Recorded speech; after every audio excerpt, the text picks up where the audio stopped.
Намираме се на някакво забравено от Бога място. На средата на небитието. На нищото и тук е ужасно. И има една кофа за буклук. Чакайте, то тук минава и такси. Направо ужас.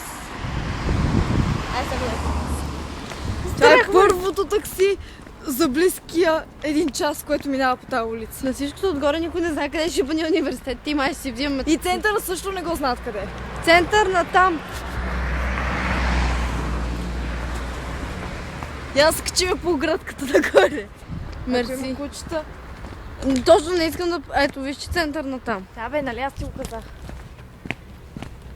Търсиме центъра. Ужасно е! Искам вкъщи! Мама, строй. За какво искам в София? Тук е ужасно. Поне има тревички. Чакай. И цигани. Да. Не пропускаме този момент с каруца и направо ужасно. Но по-голямата част от населението. Така. Стигаме. Ако може.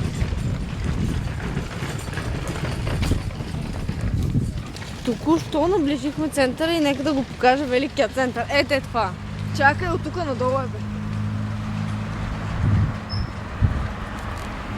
Ужасно и не искам повече да влизам тук. Това място ме страхува, трите мечки.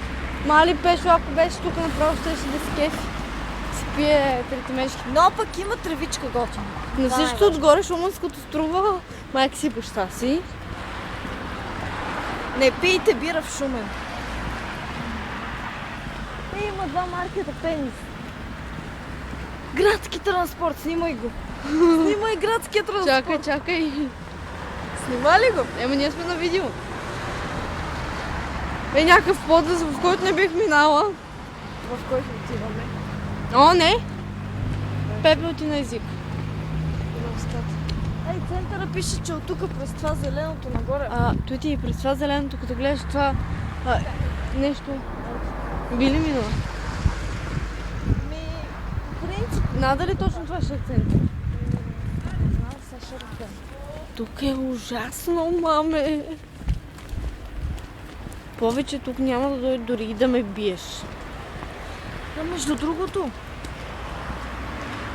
циганите не изглеждат чак като цигани, докато не заприказват. Единственото нещо, което горе-долу тук горе, ако виждаш тази високата статуя. И тук, чакай, красива дупка. Да, бе, на 2 мечки залепени. Сиамски близнаци. И разбира се, спирки от градския транспорт. Чуваме градски. Те да не спира това нещо. Милата да я видим долу спирка.